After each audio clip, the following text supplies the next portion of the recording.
Hi everyone and welcome back to Snowflakes. आज फिर से नया अपकमिंग आईपीओ ब्रेकडाउन करने वाले हैं। Crisp data, clean insights and absolutely no noise.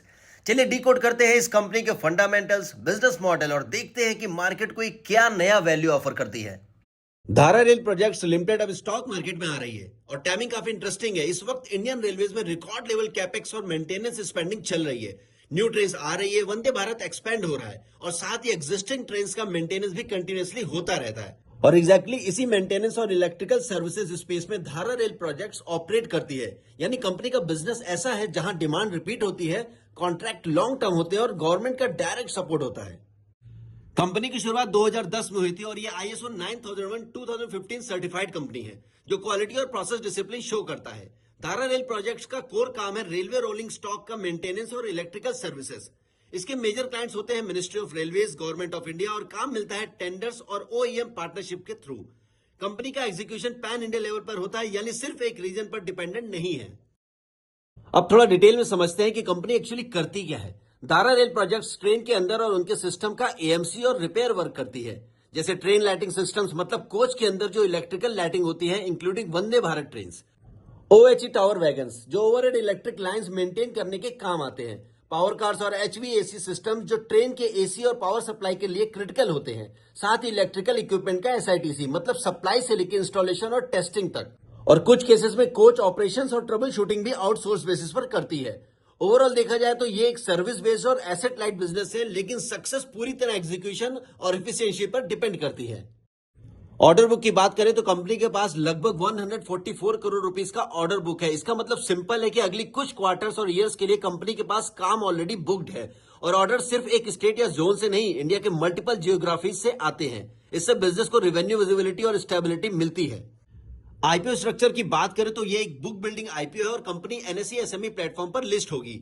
Issue price 126 rupees पर शेयर रखा गया और टोटल इश्यू साइज है 50.20 करोड़ रुपीस।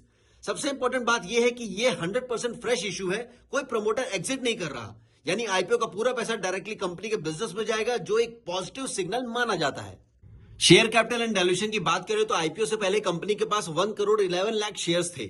आईपीओ में 39.84 लाख नए शेयर इशू हो रहे हैं, जिसके बाद टोटल शेयर्स हो जाएंगे 1 करोड़ 50.84 लाख। इस प्रोसेस में प्रमोटर्स की होल्डिंग डाइल्यूट होती है और टोटल डाइल्यूशन लगभग 26.4% का है, जो SME आईपीओ के लिए नॉर्मल रेंज में आता है।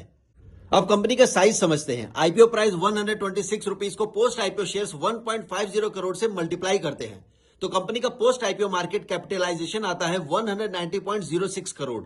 यानी लिस्टिंग के बाद धारा रेल प्रोजेक्ट्स एक 190 करोड़ रुपीस की SME कंपनी होगी। अब सबसे important part, financial performances. Revenue side पर फाइनेंशियल 2023 में 27.39 करोड़ रुपीस, फाइनेंशियल 2024 में 34.23 करोड़ रुपीस, फाइनेंशियल 2025 में 48 करोड़ रुपीस। यानी बिजनेस स्टेडली ग्रो हो रहा है। प्रॉफिट साइड पर देखें तो फाइनेंशियल ईयर 2023 में PAT 1.06 crore rupees, financial year 2024 में 2.97 करोड़ रुपीस, फाइनेंशियल ईयर 2025 में जंप करके 6.53 करोड़ रुपीस। EBITDA भी हर साल इंप्रूव हुआ है, जो ये बताता है कि ऑपरेशंस एफिशिएंट हो रहे हैं। अब ग्रोथ ट्रेंड की बात करें तो फाइनेंशियल ईयर 2024 से फाइनेंशियल ईयर 2025 के बीच रेवेन्यू ग्रोथ लगभग 40%, प्रॉफिट ग्रोथ लगभग 120%। इसका मतलब यह है कि कंपनी ने सिर्फ सेल्स नहीं बढ़ाई, बल्कि मार्जिन्स और इफिशियंसी भी इंप्रूव की है।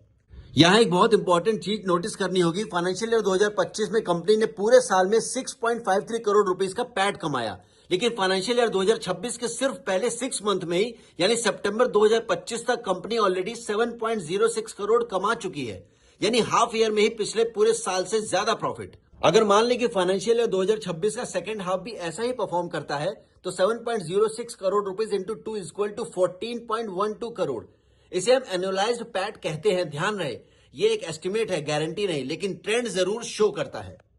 अब वैल्यूएशन को सिंपल लैंग्वेज में समझते हैं। अगर हम फाइनेंशियल ईयर 2025 के प्रॉफिट के बेसिस पर देखें तो market cap 190 crore rupees, profit 6.53 crore rupees, तो पीई लगभग 29 टाइम्स आता है, जो महंगा लग सकता है। लेकिन अगर हम फाइनेंशियल ईयर 2026 के रन रेट प्रॉफिट को देखें तो प्रॉफिट 14.12 करोड़ रुपीस, तो पीई 13.5 टाइम्स के आसपास आ जाता है, जो रीजनेबल हो जाता है। यानी वैल्यूएशन का पूरा गेम फ्यूचर परफॉर्मेंस पर डिपेंड करता है। आरएचपी के according railway rolling stock maintenance segment में कोई लिस्टेड SME पीयर नहीं है, इसलिए valuation order book strength, earning growth, return ratios और SME इंफ्रा बेंचमार्क पर बेस्ड है।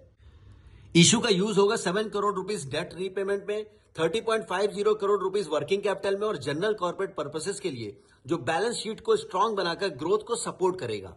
ओवरऑल देखा जाए तो धारा रेल प्रोजेक्ट्स एक railway linked government backed business है, जिसमें ऑर्डर विजिबिलिटी स्ट्रांग है और रिसेंट फाइनेंशियल परफॉर्मेंस भी काफी स्ट्रांग रहा है। लेकिन क्योंकि ये एसएमई आईपीओ है, शॉर्ट टर्म में वोलेटिलिटी रहेगी, इसलिए लिस्टिंग गेन्स पॉसिबल है। लॉन्ग टर्म सिर्फ वही इन्वेस्टर्स देखे जो हाई रिस्क हैंडल कर सकते हैं। आईपीओ पास्ट अर्निंग्स पर महंगा लगता है, लेकिन अगर फाइनेंशियल या 2026 का परफॉर्मेंस सस्टेन होता है तो वैल्यूएशन जस्टिफाई हो सकती है। अगर आपको ये रिव्यू हेल्पफुल लगा तो लाइक करो, शेयर करो और सब्सक्राइब करो स्नोफ्लेक्स चैनल को।